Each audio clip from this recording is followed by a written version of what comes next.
Quand je dis qu'on peut lire l'avenir dans les lignes de la main, on me regarde toujours dubitatif, mais surtout les gens ont tendance à regarder directement leurs mains pour essayer de comprendre ce qu'on peut y lire, s'il n'y a pas des lettres, des textes, même d'écrits. Alors c'est un réflexe qui est tout à fait naturel parce qu'on est intrigué, qu'on cherche des réponses et surtout qu'on ne sait pas vraiment quoi faire, ni comment. Et aujourd'hui, j'aimerais venir là-dessus. Dans quelle main on lit vraiment l'avenir? Laquelle donne réellement des informations? Est-ce que les 2 peuvent apporter des détails différents? Et surtout, comment on peut faire pour avoir une bonne comparaison, pour avoir une interprétation claire et des éléments justes? Donc au travers de cette vidéo, je vais essayer de comparer un petit peu ce que l'on peut trouver dans la main gauche et dans la main droite et surtout, j'aimerais vous amener d'ici la fin de la vidéo sur un exemple concret de mains qui m'ont fasciné et qui m'ont permis de comprendre que, bah, finalement, ce qu'on nous apprend dans les livres, c'est pas forcément juste. Déjà, il y a un grand problème qui fait partie des mythes fondateurs de la chiromancie, qui serait tout simplement que on peut lire l'avenir dans une seule main, ou la gauche ou la droite. Bon, ça m'arrive de faire des lectures comme ça, un petit peu à la sauvage, dans une seule main, pour essayer d'avoir un début d'information. Quand je trouve les mains de personnalités en ligne, j'ai souvent qu'une seule main à comparer. J'ai rarement les deux pour avoir une analyse complète. Et ça peut vraiment biaiser la situation. Parce que dans toute la pratique des lectures des lignes de la main, on peut avoir des éléments qui sont assez contradictoires. Par exemple, dans la plupart des livres, on nous explique que la main avec laquelle on écrit est la main dominante et l'autre non dominante, que l'on soit droitier ou gaucher, ou une personne ambidextre, voilà, ou un gaucher contrarié, ça serait vraiment la main avec laquelle on écrit. Et donc on devrait avoir une lecture plus sur cette main-là parce qu'elle pourrait apporter des informations à la fois sur notre avenir, ce que l'on a fait de notre vie, alors que l'autre main, dite passive, apporterait seulement des informations sur ce qui était préconçu à la naissance. C'est en partie vrai, mais c'est pas totalement ça. Parce que pour avoir une bonne lecture, il faut vraiment avoir une comparaison entre les deux mains. Pas seulement la gauche ou la droite, mais vraiment avoir un jeu de ping-pong entre les deux. Par exemple, on doit lire l'avenir sentimental dans la main gauche, parce que c'est celle qui est le plus proche du cœur, et donc qui parle naturellement de nos relations, de nos sentiments amoureux. Mais ça, c'est un mythe qu'on retrouve beaucoup dans les livres occidentaux. Si on regarde un petit peu en Inde, ce qu'il se passe dans la tradition hindoue, surtout dans les ouvrages du 6e, 7e, 8e, voire 9e siècle, on voit que la lecture est totalement différente. On parle de relations sentimentales dans la main gauche des femmes et de la vie amoureuse des hommes dans la main droite. Donc finalement, il y a plusieurs sons de cloche et bon, bah, ils peuvent vite amener des contradictions. Mais pour pouvoir avoir une lecture de juste, eh ben, il faut la regarder un petit peu différemment.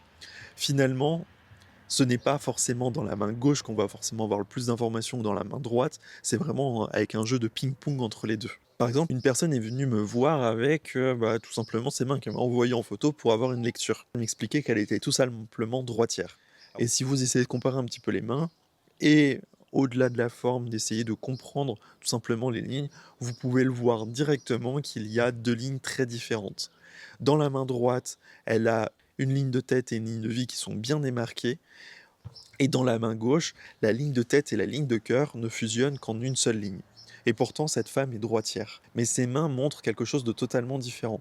Ce n'est pas forcément que sa main droite qu'on va lire, c'est vraiment une comparaison que j'ai dû faire entre la main gauche et la main droite, parce qu'ils ne donnaient pas du tout les mêmes indications, et que finalement, si elle a une ligne dite simienne, donc c'est cette association de la ligne de tête et de la ligne de cœur, dans la main gauche, c'est qu'il y a quelque chose d'assez intéressant, voire très fort à aller creuser.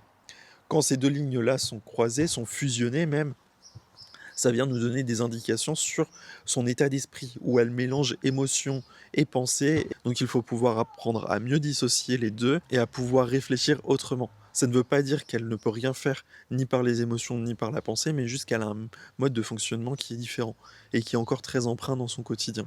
Et que parce qu'il y a une différence nette dans son autre main, dans la main droite, ça montre vraiment qu'il y a un changement dans son état d'esprit et qu'elle est capable de pouvoir sortir de ce mode de fonctionnement. Donc c'est vraiment cet état d'esprit à aller creuser pour comprendre comment elle a changé son mode de fonctionnement et surtout ce qu'elle a réussi à faire. Parce que ça va donner des indications différentes sur les temporalités, les événements à dater et ainsi de suite.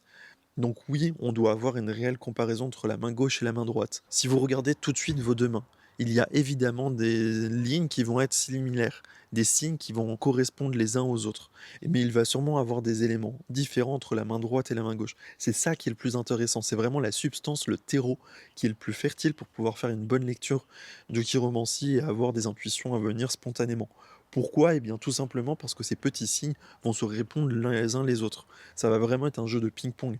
Des éléments qui vont donner des détails plus croustillants, qui vont pouvoir affiner un ressenti, les comparer et comprendre que, bon, finalement, si c'est marqué qu'il va avoir une séparation dans la main gauche et qu'il n'est pas indiqué dans la main droite, c'est sûrement que vous avez pu surmonter cette épreuve, que ça ne va plus être un événement qui va arriver. Voilà, donc c'est vraiment cette comparaison entre les 2 mains qui permet de comprendre et l'état d'esprit et les événements à venir. On ne fait pas une lecture qu'avec une seule main, on fait vraiment une lecture en comparant les 2 pour comprendre quels sont les éléments les plus judicieux, les plus pertinents et ainsi avoir des détails les plus croustillants possibles. Et pour ça, on prend plusieurs éléments en compte. À la fois la forme des lignes, les lignes en elles-mêmes, la profondeur qu'elles ont, les signes qu'il y a et parfois, des grains de beauté ou des petites taches qui peuvent arriver sur une main ou sur une autre. Bien sûr, en fonction de la zone et de la main, on va avoir des éléments différents. On va quand même rester sur cet état d'esprit de la main avec laquelle on écrit est la plus dominante parce que c'est celle qu'on manipule le plus aujourd'hui et qui permet d'avoir des actions plus concrètes dans notre quotidien. Et l'autre main, dite passive, est plus un état d'esprit plus reposé. C'est celle qui est la plus prédestinée parce qu'on agit beaucoup moins et du coup, elle va moins se modifier avec le temps. Donc, elle va nous montrer une forme un petit peu plus innée. Donc, il faut vraiment avoir ce comparatif entre les 2 mains. Donc, vous l'aurez bien compris, non, la main gauche ne veut pas forcément parler de vos relations ou de ce qui était prédestiné et la main droite de ce qui va arriver dans le futur. Ça dépend vraiment de si vous êtes droitier, gaucher ou même si vous êtes gaucher contrarié. Ça va tout simplement être la main avec laquelle vous agissez le plus au quotidien pour manger, pour écrire, pour utiliser des outils et ça va donner tout simplement des indications différentes. Et pour ça, il faut vraiment avoir une comparaison entre les 2 mains, parce que c'est vraiment l'écart entre les 2 qui permettent d'avoir des indications claires. Et pour ça, j'aimerais prendre un exemple pour que vous puissiez bien comprendre. Si on prend tout simplement des atomes, alors je ne vais pas être là pour faire de la physique parce que ce n'est pas ma spécialité du tout, mais on va partir sur un exemple simple. Prenons du CO2. Ce sont 2 atomes de carbone et un atome d'oxygène. Si on les prend séparément, ces 2 atomes de carbone parlent tout simplement de carbone et cet atome d'oxygène parle tout simplement d'oxygène. Mais si on les fusionne, ça fait du dioxyde de carbone.